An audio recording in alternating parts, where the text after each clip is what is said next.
The chair recognizes Senator Mitchell. Thank you, Madam President. I want to start off with where the senator stopped, but one paragraph, I think, and that's a question of independence.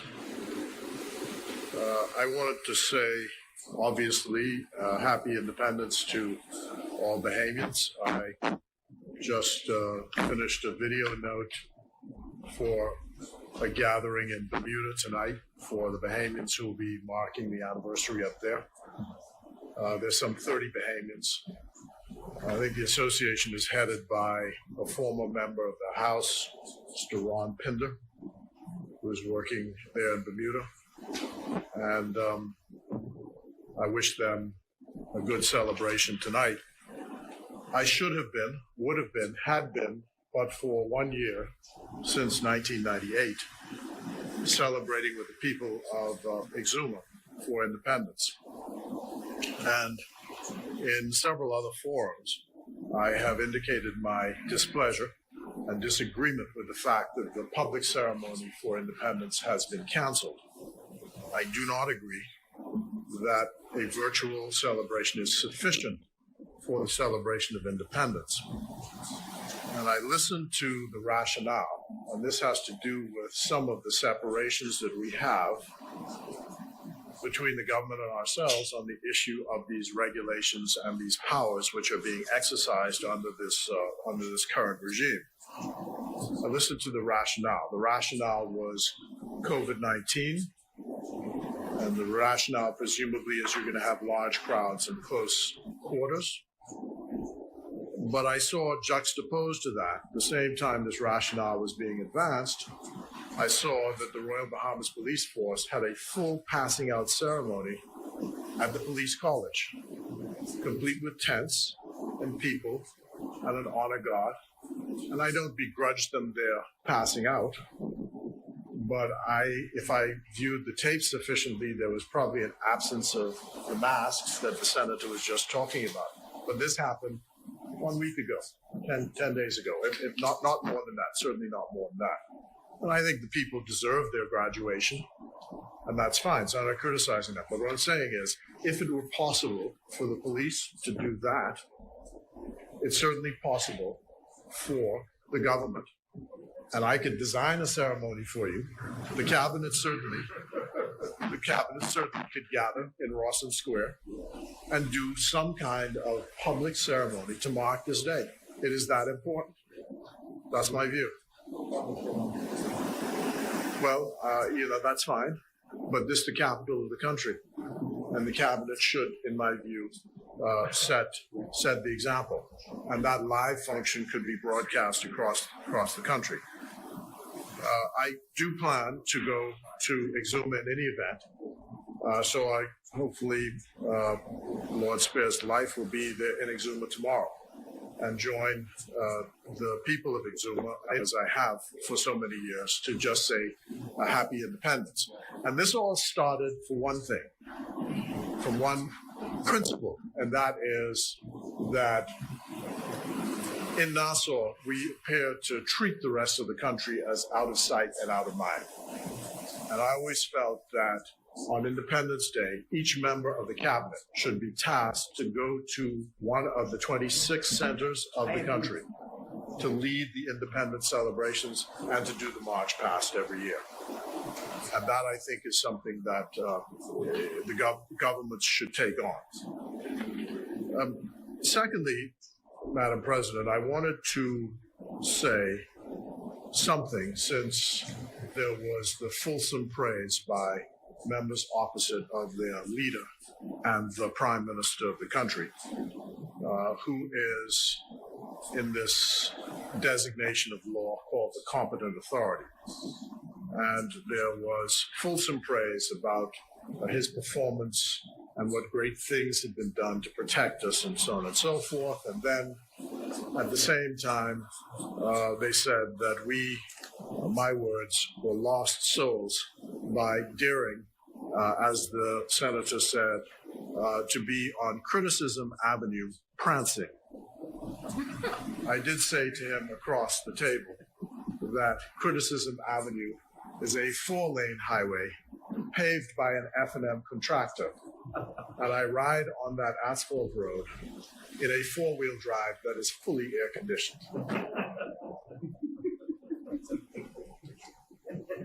But the more serious point is, I want to support the work of the Leader of the Opposition, who has assiduously fixed his mind on this issue.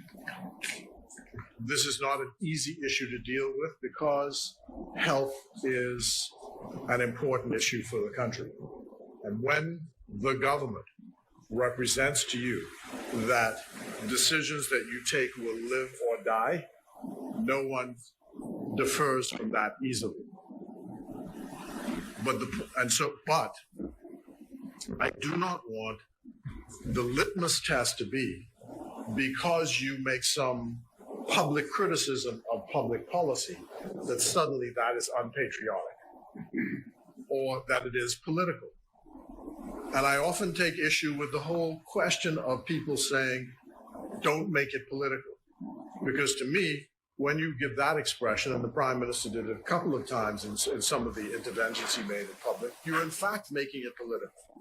In fact, the very first intervention in which it was said we must all pull together, there was this line, we hope the opposition doesn't make it political. So that means if you open your mouth and say anything that differs from this or dissents from it, that is making it political. And then my answer is, so what if it is political? Politics is part of the system of the country.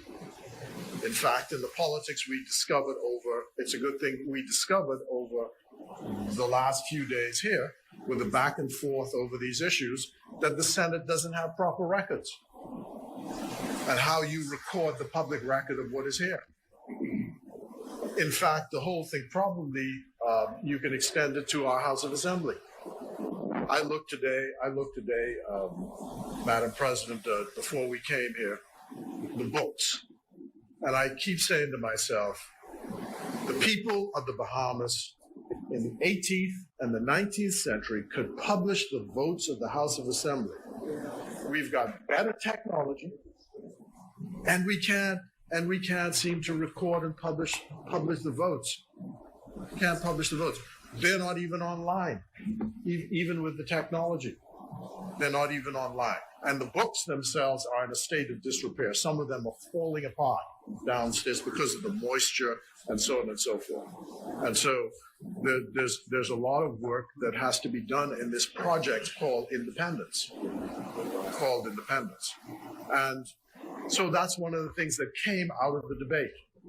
People, in fact, Madam President, probably never paid any attention to this institution until they discovered that, yes, the resolution has to come here in order for it to be effective. They discovered that out of this exercise. And I tell people, and I did the math, and if my math is correct, that we are 0.004% of the population, the 16 of us. If you divide, you can check it, divide 400,000, divide 16 by 400,000, and I think you get 0.0004.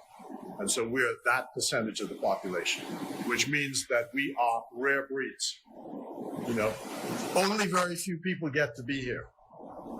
And when you're here, my view is you're supposed to use your voice for the purpose for which you are here. And don't apologize for that. Apologize for what? You know, there's nothing to apologize for. And it doesn't matter with me. I don't care what name you call me. I don't care if the decisions are against me. What I do know is that it is necessary for us to be heard. Once you hear me, fine, no problem. I'll meet you also out in the streets when the election takes place, and we'll settle it. And the other thing I've said to the other side is this. When elections take place, the election result is only a snapshot of what the people of the country felt on that day. It doesn't bequeath to you divine presence or divine whatever. It's only a snapshot of what happened, what they felt on that day. And it gives you the permission for 5 years to govern the country based on how people felt on that day. But it does not mean that you have to abandon public opinion, because you govern. You govern. It is the consent of the governed, like the Americans say, the consent of the governed. There was a criticism, Madam President, in one of the interventions about we saying the bars should be open. And somehow, because we said the bars should be open and should not be closed under the regulations, that there was some, my impression is that there was some moral negative to this. Well, first of all, alcohol is legal in the country, right? And I don't drink, but people have the choice to drink if they wish. Anyone who's over the age of 18 can lawfully imbibe alcohol. That's the first thing. But I want to put that statement in the context within which it was launched. And the context was this. If the supermarkets could be open with people accessing the supermarkets, bars are set up, not bars, sorry, where liquor shops are set up in a similar fashion. What we were saying is, what is the distinction, in fact, one from the other? That's all, just making that point. And so the same strictures that you could put in place for access to the supermarket, you could put in place for access to bars. Now, someone said, meaning wholesale selling of liquor. We're not talking about, not congregation. We're talking about matching like with like. So that was the point. They are open now, but at the start they were not. And supermarkets were open. That's the context in which that statement was made. That's the context within which that statement was made. And so it's important to understand the context within which these things are done. My colleagues spoke today, all of them about civil liberties. And Senator Sweeting, in the run-up to the meeting that took place today, we often meet and discuss what it is we're going to say, who's going to say what, so on and so forth. Said something very interesting to me today.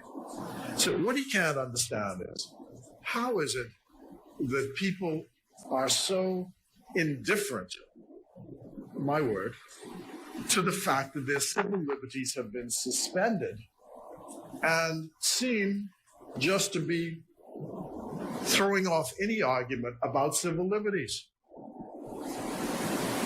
You know, it's baffling. At least it is important for us to raise the point. And, you know, the loudmouth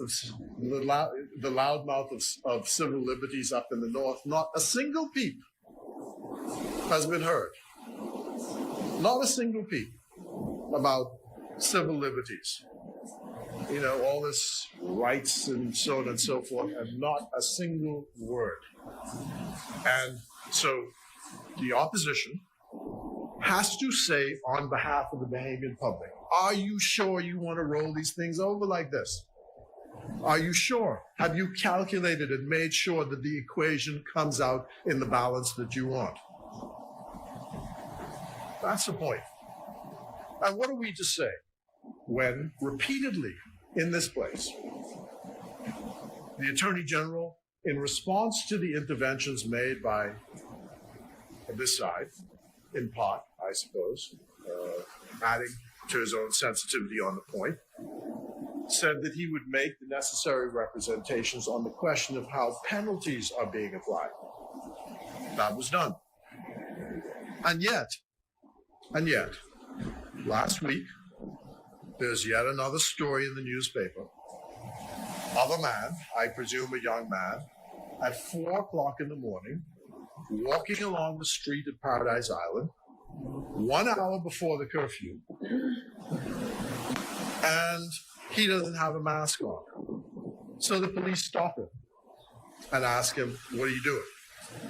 His response, and this is according to the notes because he ultimately pleaded guilty, his response was, my father just put me out of the house, and I'm walking along the road trying to find my head as to what I'm going to do.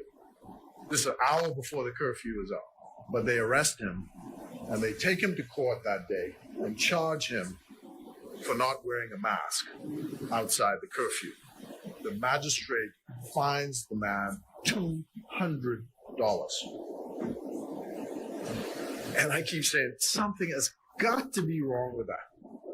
Something has got to be wrong with that. And so what is an opposition party supposed to say? We're just supposed to say, oh, that's great. The law is being applied, and everybody must, of course we know the law is being applied. But you know what's been said in Dickens all the time about the law and what it is, or what it can be. So I'm saying that's what we do. When we stand up here, that's what we do. And that is our patriotic duty. And the public is asking, when is this going to end? What's the end game? Are we going to just keep rolling this over every month, every month, every month, every month? And just because you say so, we must say, okay, that's great. You know, you're doing a great job. When we know people are, the leader of the opposition said yesterday, are frightened out of their wits, not about this virus, but how they're going to pay the rent next week. You know, what food, you know, the requests of people like us are legion, you know, for money, for food, for rent. I was fascinated talking to a businessman. He said during the time when the buses were not working, because he owns a gas station, and I was asking him about his volumes because I thought, well, in the absence of the bus service and everything, the gas stations must be making a killing. And he told me that his volumes had dropped by 50% since this happened. And he said what was happening was people would drive up to the gas station with a car full of people, 5 people, and to put in $5 worth of gas. And they would turn around to the 5 people in the car and say, okay, ante up. And each person would put $1, put the $5 worth of gas in the car. And this is how people were getting around in the absence of the bus. That is what happened. That's what I meant. So people are thinking, when is this going to end? And what are we going to do to make a living? And the economic forecasts just seem to be getting dire and worse and worse and worse. And there doesn't seem to be an answer for it. And then there's the panic mechanism. I had hoped that the minister, before he left, would address for the country the question of what is happening with the 2 cases in Grand Bahama who tested positive. I did my own inquiries. I understand that they're held, the individual, the illegal migrant is being held in the immigration lockup facility, which is in the C.A. Smith building in Freeport. But the question is, what is being done to allay, is that the word? Is that the correct word? Fears of the people who may have come into contact? Has the facility been sanitized? What is going to happen moving forward with the individual? And the treatments, if any, are necessary. And it comes back to one of the areas of separation we had earlier in our discussions here, which is, since we are in the Senate, this is a public place. There are ministers of the government here, and the convention is ministers are responsible to Parliament. So one expects that if ministers are here, ministers should say, this is what is happening. And I'm afraid, with due respect to the Attorney General, that it's not good enough to say Bahamas Information Services issued a statement. Bahamas Information Services is not the authority. Bahamas Information Services is an agent of the government. And we're asking, so to speak, direct from the horse's mouth, what are the facts? And the government should always know the facts. Can't say they don't know the facts. I likened these debates as I listened to this with the questions about our politics and whether we are patriotic enough and all the rest of it. And I said to myself, it's getting to be F&M and PLP like two ships sailing in the night. I'm going east and you going west. And it's dark and we just going in different directions. You say A, I say B, you say B. That's true, you might.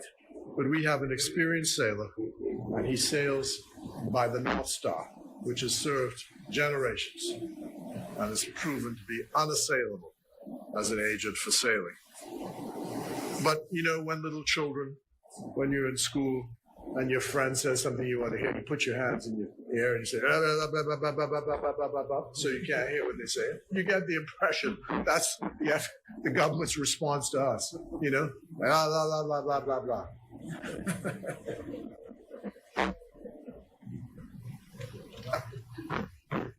The Bahamian people can see what's happening in Serbia today, where people just get tired of this stuff. And I've said this before, Madam President, about bringing the people along with you. There's only so much coercion that can take place. And the authorities in Serbia have been begging people, please stay out of these public gatherings. The same things that we've said here, because of the danger. Right, exactly. So, but the result has been a tremendous pushback because people are simply tired of it, and that's always the danger of all of these things. So, what we say is we cannot support the extension. We oppose the extension. We will abstain on the vote as we did the last time. The opposition has had its say on this matter. I want to thank my colleagues for elucidating again all of the issues.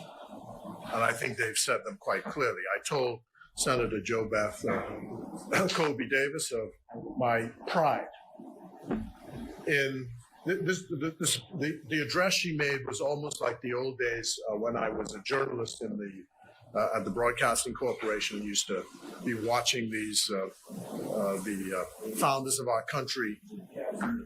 That's true, I was. Watching the founders of our country debate the great measures of the time. And it always fascinated me that when, this was Sir Lyndon Pindling and his cabinet, when an opposition member got up and made an allegation about something specific happening in a ministry or a government department, the speed with which the government responded to find out what were the facts on that issue. And before the House was finished, the minister would have a response to that on the facts. That's how the parliament's supposed to function. And she, as a senator, was able to ferret out that information today about what is happening with customs. And so the public got to know that as an issue. And that's what we do. That's our job. That's our job. And the government's job is to tell us what the facts are. The prefix that goes before our names is honorable. So Senator, the Honorable. I know people have this fashion of calling backbenchers in the lower house the Honorable so-and-so, but they don't have that designation. That designation belongs to the people who are in this place. And ministers carry the Honorable as well. But all, whether in House or in the Senate, are honorable members within the precincts of those bodies.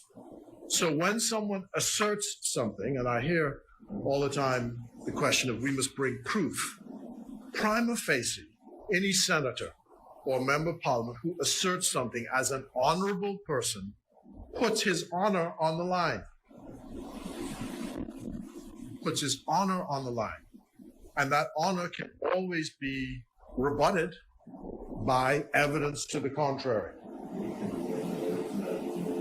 So that is how we operate. That is how we operate. And I understand the jocularity, but it is a point which has not been lost, whether in government or opposition. And I can speak personally to having operated in that manner. I know people who call me all kinds of things, crooks and so on and so forth. And I remember as a minister, someone asking me about facilitating there was some issue at the passport office with passports. And I said, I said to the staff, what has it got to do with the fact that the fellow opposes me politically? What has that got to do with it? You're either entitled to the document or you're not. And the rules are the rules. And that's all I want this government to perform at that level. The rules are the rules. Everybody is entitled to be treated properly under the rules. And I would just end with this remembrance. On Independence Night, Eve, which would have been the 9th, when the ceremony took place at Clifford Park, I guess that was 1973, so I guess I must have been 20 years old or so. Yeah, that's the summer. I would have turned 21 in October, so I was 20 years old. And I remember lots of things about the evening and the excitement of it, because the order of the day for us as high school students in our country was whether the great debates on St. Augustine's College and all the schools was whether the Bahamas could actually be an independent country. And for us to actually see that take place was just an amazing thing for us. But two things. Sidney Poitier, who is now 93 years of age and in comfortable health in California, just spoke with his family last couple of days ago. So I want to wish him well on this anniversary. He's a man I greatly admire. But he was like the last person to show up at this event. And, he was at the height of his popularity then as an actor. And so Clifford Park is in darkness, except for the lights on the field. And he enters the field from the west, and he's walking around the perimeter until he gets to the platform. And as he's walking around the perimeter, the crowds are going crazy because, they see him and he's cheering, right? And so my friend who's standing next to me and I are saying, look at him, he's, the great star making the grand entrance. He told me later on when I repeated that story to him that actually he was lost because nobody told him where to go. he was just trying to find his way to the platform.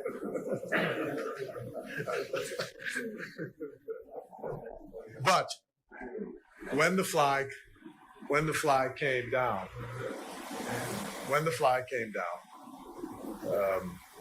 two people standing next to me was Cyril Stevenson on the left and Eric Wilmot on the right. I think Eric must have been the managing editor of The Guardian at the time. He's from Fox Hill. And Cyril Stevenson, of course, founded the PLP and then director of the Bahamas Information Services. And I thought the two of them were in tears because this was such a moving event for them. And they were the founders of the country in a sense because they helped build the place. And it was just a glorious night. And I remember it. And I would commend to the government to never again let us have a situation where we don't actually physically mark the day for our kids to see it and to remember the generation that went before us.